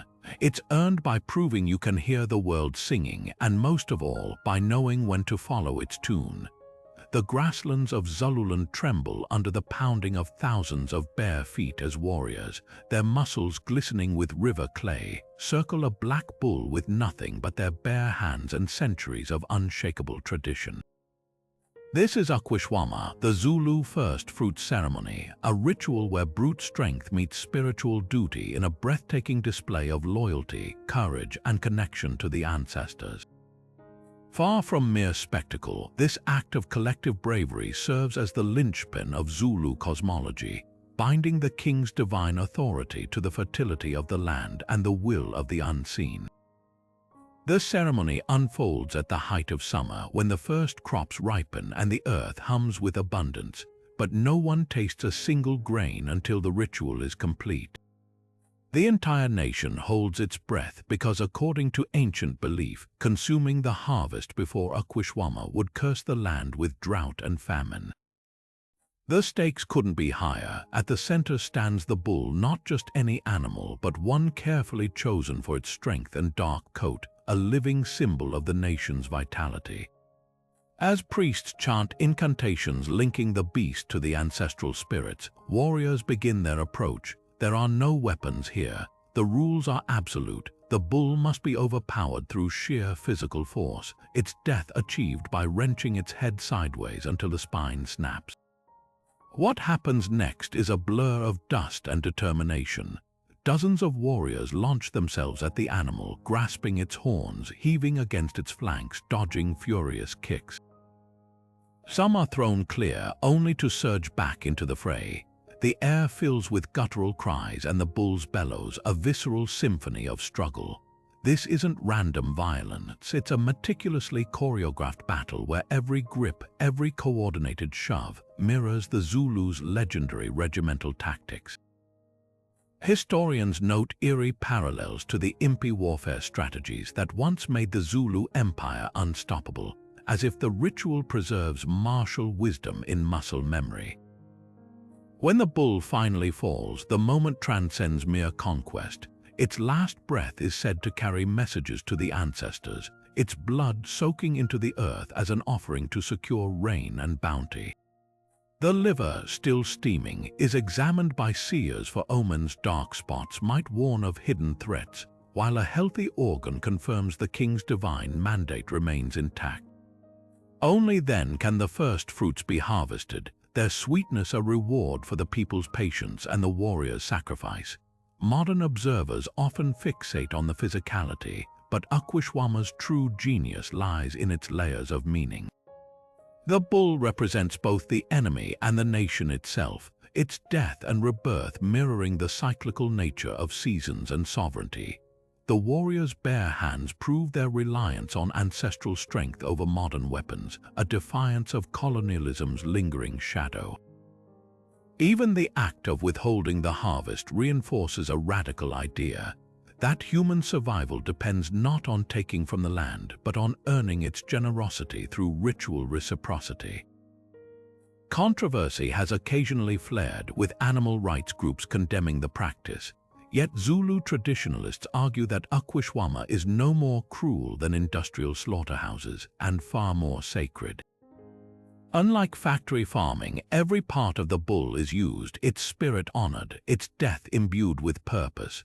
Recent adaptations show the ritual's resilience. Some communities now use a roped bull to minimize suffering, while others live-stream the ceremony to diaspora Zulu worldwide, ensuring the ancestors hear their prayers across oceans and generations. To witness Aghori is to understand the Zulu not as a people frozen in time, but as a civilization that has always known a fundamental truth: power, whether political or spiritual, must be wrested from the world with bare hands and unbreakable will. When the warriors finally raise their voices in triumph, their faces streaked with dust and sweat, it's more than a victory cry. It's the sound of a covenant renewed between king and subject, human and ancestor, earth and sky. And in that moment, as the first basket of fruit is finally passed among the people, you can almost taste the certainty that another year of life has been won. The streets of ancient Babylon pulsed with an energy thicker than the summer heat on the day of the sacred marriage, when the king himself would transform from ruler to bridegroom, not of any mortal woman, but of Inanna, the fiery goddess of love and war. This wasn't mere pageantry. The entire Mesopotamian world held its breath, believing the fate of the harvest, the stability of the kingdom, and the very rhythm of the cosmos depended on this ritual's success. At its heart lay a staggering proposition that the divine could be courted, seduced, and bound to humanity through a ceremony as meticulously choreographed as it was fraught with danger. The preparations began weeks in advance. The king entered a state of ritual purity, bathing in water infused with cedar and myrrh, while Inanna's statue in the Ina temple was adorned with lapis lazuli jewelry and robes dyed the color of pomegranates. But here's what set this rite apart from other fertility ceremonies. The goddess wasn't a passive idol. Cuneiform tablets describe her statue being awakened through incantations, her eyes anointed with kohl until they seemed to gleam with life. As the festival reached its climax, the king would process through the city, his path strewn with date palm fronds, symbols of Inanna's vulva, while priestesses chanted the erotic hymns of Enheduanna, history's first named poet. The air would have been thick with the scent of roasted barley and the musky tang of spilled beer, offerings to loosen the goddess's inhibitions. Then came the moment that blurred all boundaries between myth and reality. Alone in the temple's inner chamber, the king would enact the sacred union, not with a stand-in priestess but directly with Inanna's embodied presence. Some texts hint at a priestess channeling the goddess through ecstatic trance. Others suggest the king performed symbolic gestures before her statue. The ambiguity is deliberate. To speak too plainly of the act would risk breaking its magic. What we do know is that the ritual mirrored Inanna's mythical descent to the underworld, her death and resurrection, symbolizing the cyclical withering and rebirth of the land. When the king emerged afterward, his face gleaming with sacred oil, he wasn't just a man. He was Dumuzi, Inanna's legendary consort, and his successful performance was believed to guarantee the river's flood, the barley's rise, and the womb's quickening across the kingdom. But this ritual wasn't just about fertility. It was a masterstroke of political theater. By tying the king's authority to Inanna's favor, the ceremony transformed him from administrator to theocosmic linchpin. Clay tablets from reveal that failed harvests after the sacred marriage could lead to the king's replacement, proof that the divine marriage was as much a contract as a devotion. Even the language of the rite reinforced this. The king didn't command, he petitioned. One hymn records his plea, "My lady, your breast is your field. Let me plow it like a farmer." The vulnerability in those words was strategic. A ruler who could humble himself before the goddess proved his worthiness to command men. Archaeological evidence adds startling depth. At the ruins of Mari, a mural shows the king receiving a rod and ring from Ishtar, the Akkadian Inanna, not just symbols of power, but measuring tools representing his duty to uphold cosmic order. Cylinder seals depict the couple surrounded by flowing water and sprouting grain, their union quite literally feeding the world. Yet the most haunting relic is a terracotta relief from Nippur, a royal couple mid-embrace, their faces eroded by time, but their bodies radiating a tension that's neither fully human nor entirely divine.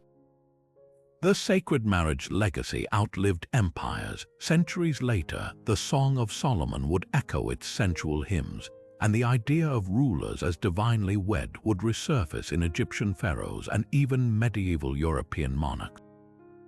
But perhaps its most profound lesson was its acknowledgement of desire as a creative force. In a world where modern leaders distance themselves from the messy, pulsating heart of existence, the Mesopotamians understood something radical. That power, whether over crops or kingdoms, isn't seized through cold control, but through the terrifying, beautiful act of surrender to forces beyond our understanding.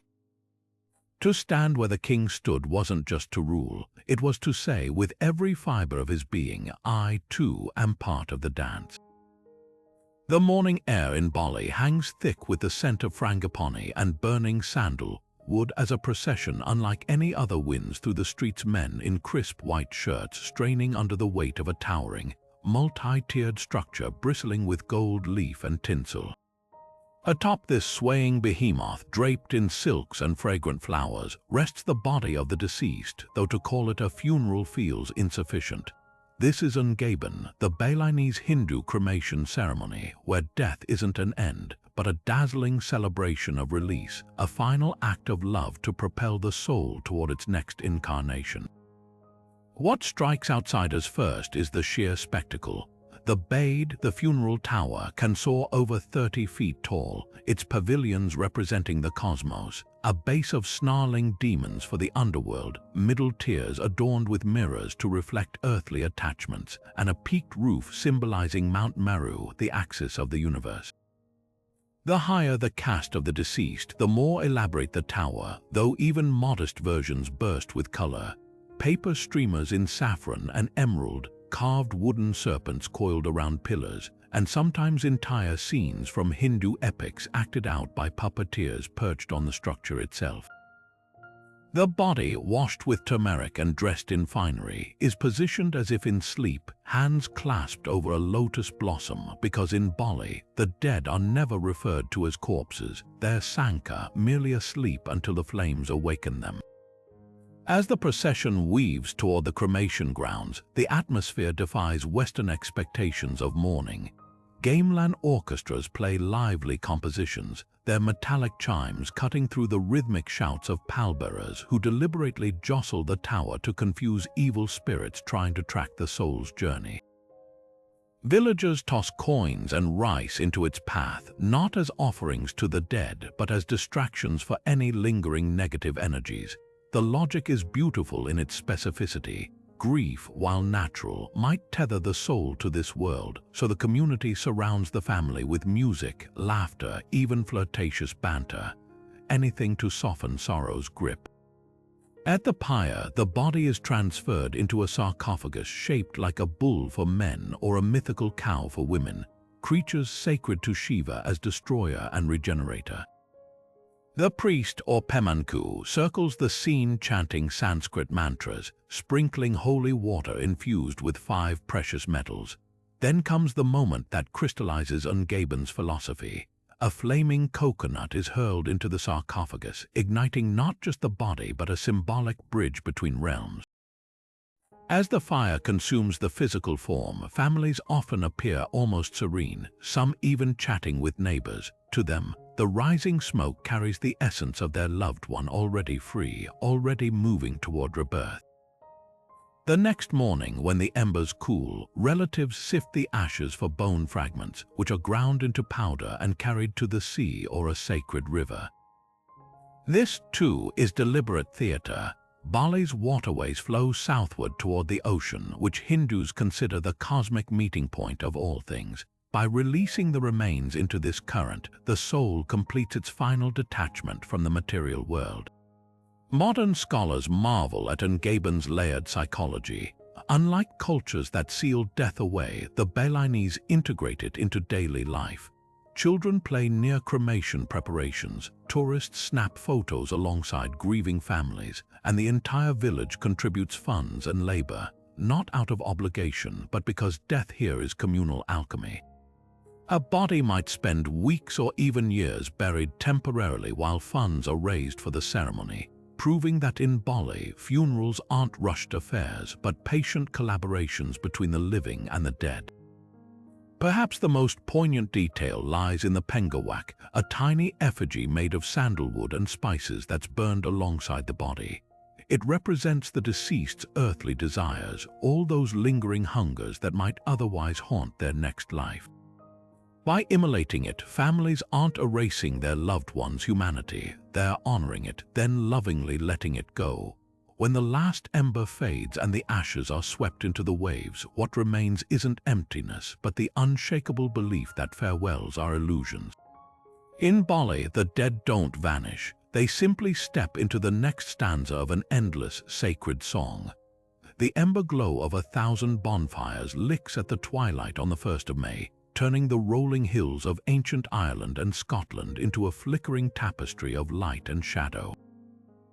This is Beltane, the Celtic fire festival marking the explosive return of life to the land. A night when cattle were driven between towering flames, lovers leaped through smoke for luck, and the boundary between our world and the other grew thin as the morning mist. Far from simple revelry, these rituals pulsed with high-stakes magic, where every spark carried prayers for protection, fertility, and the delicate balance between chaos and order. At the heart of Beltane lay the need fire, a blaze kindled not from ordinary flames, but through the sacred friction of oak against oak, struck by druids as the Pleiades crossed the zenith. The cattle drive through twin bonfires wasn't mere spectacle. It was a spiritual cleanse, the heat and smoke believed to purify herds of disease before summer grazing. Farmers watched with bated breath as their livelihood, often half-starved from winter, plunged through that crackling gauntlet. The stakes, if even a single beast balked, it foretold misfortune for the coming season. Yet when the animals emerged unscathed, their hides dusted with ash, the crowd erupted in cheers, knowing the gods had granted their blessing. But Beltane's fire carried another, more intimate power. Couples joined hands and leaped the flames together, their silhouettes outlined against the roaring light. Successful jumps promised prosperity and healthy children, while a stumble hinted at looming strife. Some pairs went further, engaging in handfasting, a temporary marriage where ribbons were knotted around their clasped hands as they pledged to stay together for a year and a day. These trials weren't just romantic gestures, they mirrored the festival's deeper theme of testing bonds under pressure. Just as the land had endured winter's grip, relationships too had to prove their resilience in the crucible of Beltane's fires. The eerie undercurrent of the celebration surfaced after dark, when torches circled fields in sunwise spirals to ward off malevolent spirits. Beltane Eve was one of the year's 3 spirit nights, when fairies and witches rode the winds with particular ferocity. Households draped rowan branches over doorways, while dairy maids churned butter with silver coins to thwart supernatural thieves. Even the dew-held magic women rolled naked in the grass at dawn to absorb its fertility blessings, a practice so potent that 19th-century folklorists recorded elderly midwives still collecting Beltane dew in vials for barren patients. Modern archaeologists have uncovered Beltane's physical echoes, charred post holes at Tara matching descriptions of colossal bonfires, and livestock bones showing butchery patterns consistent with sacrificial feasts. But the festival's true genius lay in its duality. The same fires that purified could destroy. The fertility celebrated was both agricultural and erotic. The revelry teetered between joy and terror of the unseen. Today, reconstructed Beltane festivals in Edinburgh draw thousands, their neo-pagan fire dancers channeling something primordial. As the drums pound and sparks spiral upward, it's hard not to feel the old urgency, that delicate, desperate hope that this time the fires will burn bright enough to keep the dark at bay for one more turning of the wheel. In a quiet room in Rajasthan, an elderly woman lies on a thin mat, her skeletal frame barely disturbing the fabric beneath her. She hasn't eaten in weeks.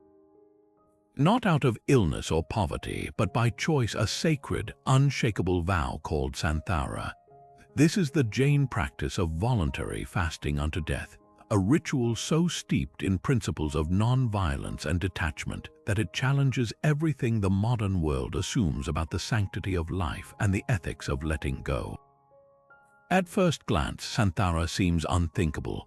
The practitioner, usually elderly or terminally ill, gradually renounces food and water, shedding attachments to the physical world while reciting mantras to purify the soul. But this isn't despair or suicide. In Jainism, every action generates karma, and Santhara is the ultimate act of conscious non-action. By willingly embracing death without resistance, the faster severs karmic bonds, ensuring their soul escapes the cycle of rebirth. The math is almost scientific. No new karma is created, old karma burns away, and liberation moksha becomes possible. The preparation is meticulous. Before beginning, the faster seeks forgiveness from all living beings, even microbes they may have harmed unknowingly. Families gather not to protest, but to support, singing devotional songs and cleaning the fasting area with peacock feather dusters to avoid crushing insects. Even the act of lying down is regulated only on the right side to minimize bodily pressure on the earth, itself considered a living entity. Yet Santhara's spiritual elegance collides with modern legal and ethical debates. In 2015, an Indian court briefly criminalized the practice, labeling it suicide. The Jain community erupted. For them, the distinction is vital. Suicide stems from impulsivity or suffering, while Santhara requires months of meditation and approval from clergy. The ban was overturned, but the tension lingers. Can a society that champions medical intervention and prolonging life at all costs comprehend a tradition where death isn't failure but fulfillment? Archaeologists have found evidence of Santhara-like practices in ancient Jain texts and even pre-Jain ascetic traditions, suggesting this isn't a fringe custom but a thread woven deep into South Asia's spiritual fabric. Modern cases reveal startling devotion, like the 93-year-old nun who fasted for 51 days, her final words a whispered apology to a nurse for the inconvenience of her death. What unsettles outsiders isn't just the act, but the serenity surrounding it. Where hospitals fight death with tubes and alarms, Santhara rooms are hushed, fragrant with sandalwood, the air thick with acceptance. Perhaps that's the real challenge this ritual poses, not whether it's right or wrong, but whether we can imagine a world where dying isn't the enemy but the last sacred teacher. Deep in the rainforests of the Congo Basin, where shadows cling thick as tar beneath the canopy, wooden figures stand sentinel, their bodies studded with nails, blades, and rusted shards of iron. These are the Nkisi Nkondi, the hunter spirits of the Bantu people, vessels of divine justice so potent that merely meeting their gaze was said to stop a man's heart mid-beat. But these weren't mere idols, they were living contracts between the human and spirit worlds, their power unlocked by the most visceral act imaginable, the driving of metal into wood. The creation of an Nkisi began with a consecrated wooden figure, often carved in a bristling, aggressive stance, teeth bared, arms akimbo, eyes inlaid with reflective shells that seemed to track movement. Inside its hollowed belly, a priest known as an Nganga packed sacred materials, soil from a crossroads where worlds intersect, herbs, sometimes even animal bones or dried blood. This mixture, called Bailongo, wasn't just stuffing. It was spiritual gunpowder, a conduit for the Nkisi spirit to anchor itself in the physical realm. The Nganga would then breathe life into the figure through incantations, binding it to serve as an enforcer of oaths, a hunter of thieves, or an avenger of the wronged. But here's where the ritual took a turn that still makes modern collectors handle these figures with gloves. Activation required violence. To seal a pact or invoke a curse, a petitioner would hammer a nail or blade into the Nkisi while reciting their plea. Each metal fragment represented a grievance, stolen wives, broken treaties, unpaid debts, and with every strike, the spirit's attention was roused like a sleeping leopard stirred by the scent of blood. Some figures bristle with hundreds of nails, their surfaces transformed into iron thickets by generations of urgent hands. The clang of hammer on metal wasn't just sound, it was punctuation in a conversation with the unseen. What outsiders often miss is the precision behind the seeming chaos. Nails driven near the heart might seek lethal justice, while those in the limbs could symbolize immobilizing an enemy. Certain Nkisi even feature mirrors on their abdomens, not for vanity, but to reflect evil back upon its sender. The Nganga acted as both lawyer and priest, interpreting which petitions the spirit would accept. Recovered figures from the 19th century show nails carefully removed in patches, suggesting fulfilled vows where the metal was ritually extracted as thanks. European colonizers, misunderstanding the practice, labeled these fetishes and nail demons, shipping thousands to curiosity cabinets.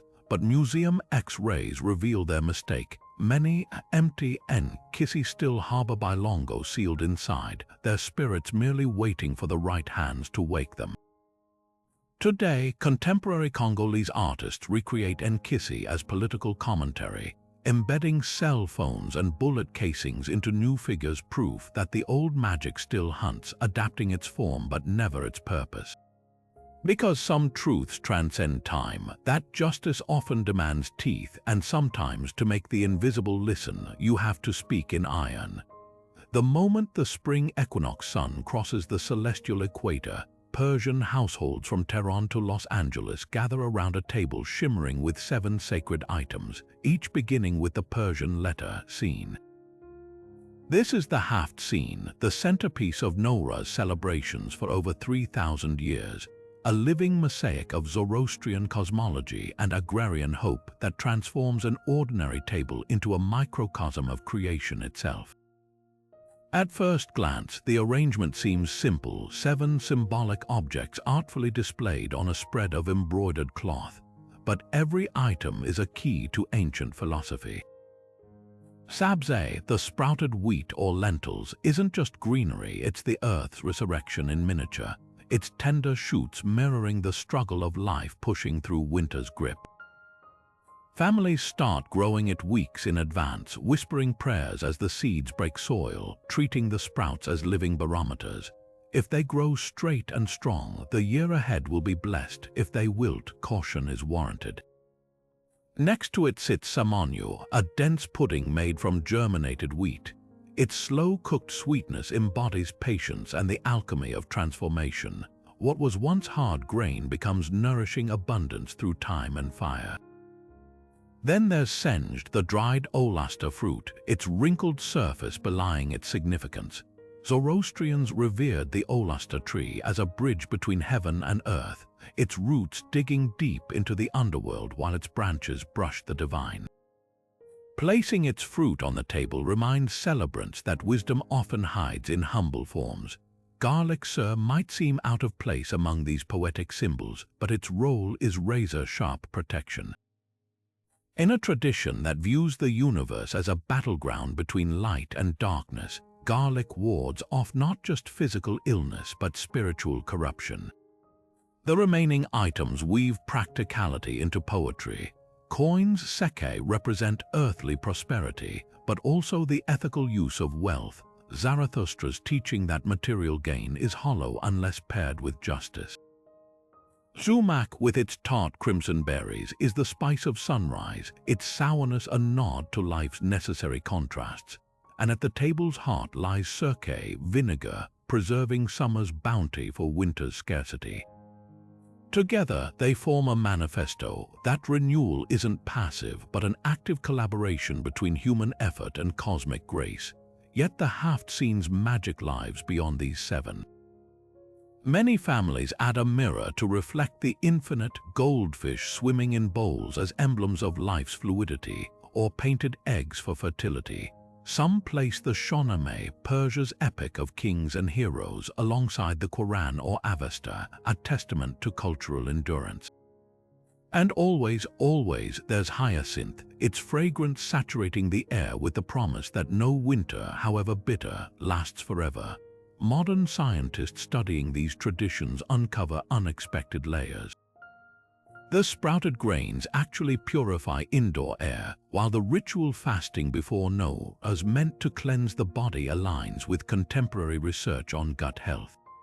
Even the strict prohibition on cleaning during the equinox, for fear of sweeping away luck, mirrors ancient observations of dust carrying beneficial microbes after winter rains. What emerges isn't just a pretty display, but a map for living. When families circle the haft scene to leap over bonfires on Chahashand Suri, or when elders slip coins into sprouts as offerings to angelic spirits, they're not performing empty gestures. They're rehearsing a radical idea that humans aren't separate from nature's cycles, but active participants in its rebalancing. In a world of climate crisis and disconnection, the haft scene whispers an urgent reminder. Renewal begins at the table, in the home, with 7 seeds and the willingness to believe they'll grow. The thunderous stomp of bare feet striking packed earth echoes across the field as dozens of warriors roll their eyes white, tongues lolling, veins bulging like ropes beneath tattooed skin. This is the haka, not merely a dance but a living invocation of Maori ancestral power, where every slap to the thighs, every guttural shout, channels centuries of warrior spirit into the present moment. Far from the theatrical displays seen at rugby matches, the haka's origins run deep as the roots of the Pohutukawa tree, intertwining combat, mourning, and spiritual awakening into a single explosive ritual. At its core, the haka is a dialogue with the unseen. Traditional forms like the kamate, composed by the Ngati Toa chief Te Roparaha after hiding from enemies in a food pit, tell stories of survival with lyrics like I die, I live, mirroring the warrior's dance between life and death. Each movement holds meaning. The quivering hands wiri-wiri represent the shimmer of heat off summer soil, a metaphor for life force. The stomping wiwi takahia mimics the trembling of the earth under a war party's charge.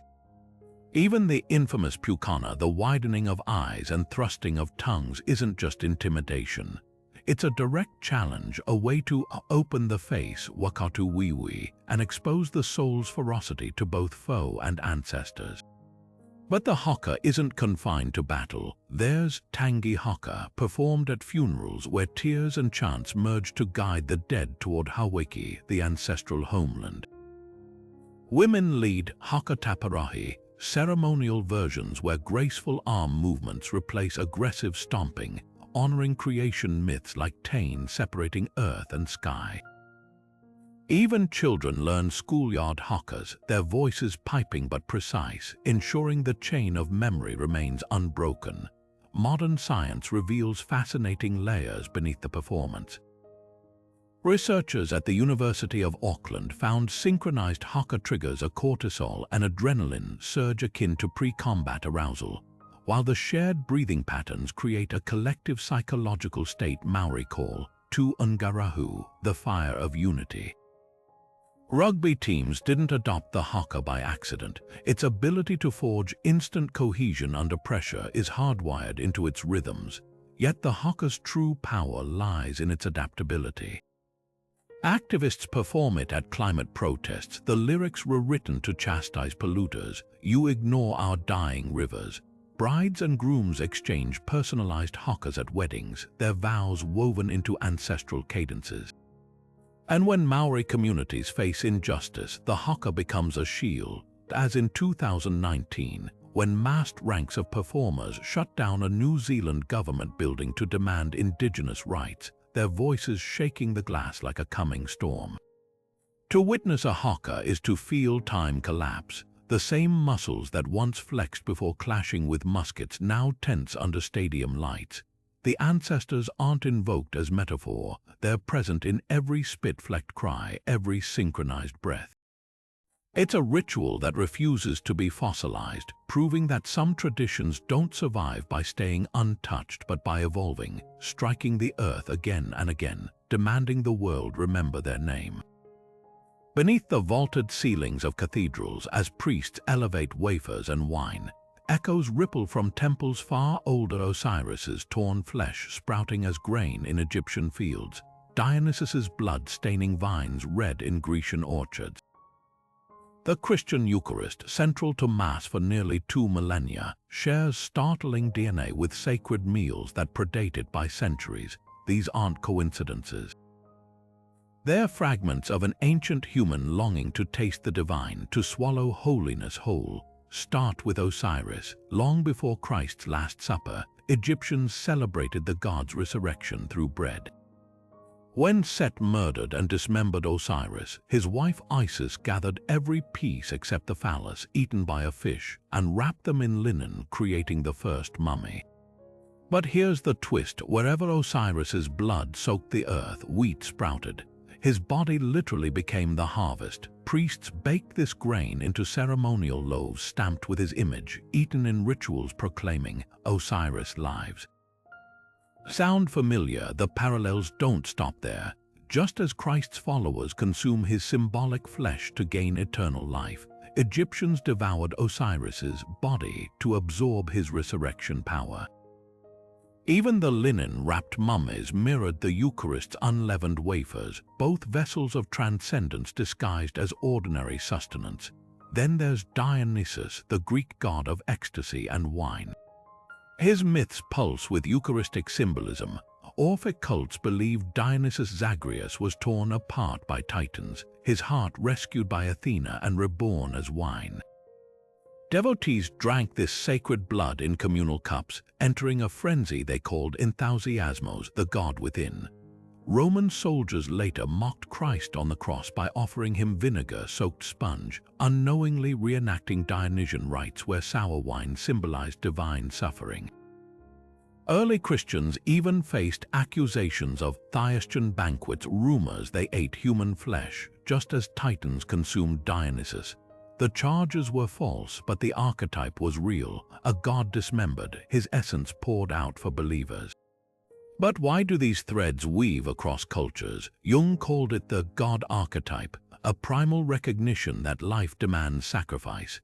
Agricultural societies saw crops die to feed them. Vines pruned to bear fruit. Nature itself seemed to preach that sustenance requires surrender. The Eucharist distilled this truth into ritual. What nourishes the body could also nourish the soul. Modern scholars debate whether early Christians consciously borrowed these motifs. St. Augustine argued pagan myths were divine plagiarism, Satan's mimicry of true sacraments. Others see shared human intuition, that when faced with mortality, we instinctively reach for rituals that turn bread into more than bread, wine into more than wine. Whether by design or collective unconscious, the Eucharist stands as Christianity's answer to an age-old hunger. not just for food but for the impossible, to chew the sacred, to swallow the light and feel it burn its way home. From the blood-soaked temples of the Aztecs to the whirling Sufi dervishes of Konya, these 30 sacred rituals reveal something extraordinary, not just about the cultures that birthed them, but about humanity itself. Every civilization, in its own way, has carved doorways into the divine, whether through sacrifice, dance, fire, or stillness. The specifics may vary. Some rites demand ecstatic surrender, others razor-precise gestures, but they all whisper the same craving: to touch something beyond the visible world, to trade the mundane for the miraculous, if only for a moment. Think about the patterns woven through these traditions. The sacred meal, whether Eucharist or Eleusinian Kaikion, transforms sustenance into story, making every bite a reenactment of cosmic mysteries. The ritual dance, from the haka's thunderous stomps to the sema's celestial spins, uses the body as a prayer in motion. Even the most harrowing ceremonies, like the sun dance's piercing or the Capacocha sacrifices, hinge on a radical belief that pain can be alchemized into power, that surrender might birth renewal. What's astonishing isn't just their diversity, but their shared heartbeat. Whether carved into temple walls or passed down through whispered chants, these rituals all grapple with life's great thresholds: birth, death, harvest, war, and insist there's a way to cross them without being diminished. They teach us that the divine isn't just out there, but in the sweat of the dancer, the grain of the offering bread, the silence between drumbeats. Now we turn to you. What sacred traditions live in your bones? Maybe it's a grandmother's prayer before meals, a solstice fire in your hometown, or a family ritual so old no one remembers its origin. The comments are your altar. Share the rites that shape your world, and if these mysteries have stirred something in you, don't let the exploration end here. Subscribe to keep unraveling history's greatest enigmas, because the map of human devotion is endless, and we've only just begun to trace its borders. After all, the next ritual we uncover might just be the one that makes everything click, the key to understanding not just ancient altars, but the very heart of what it means to reach, to yearn, to believe.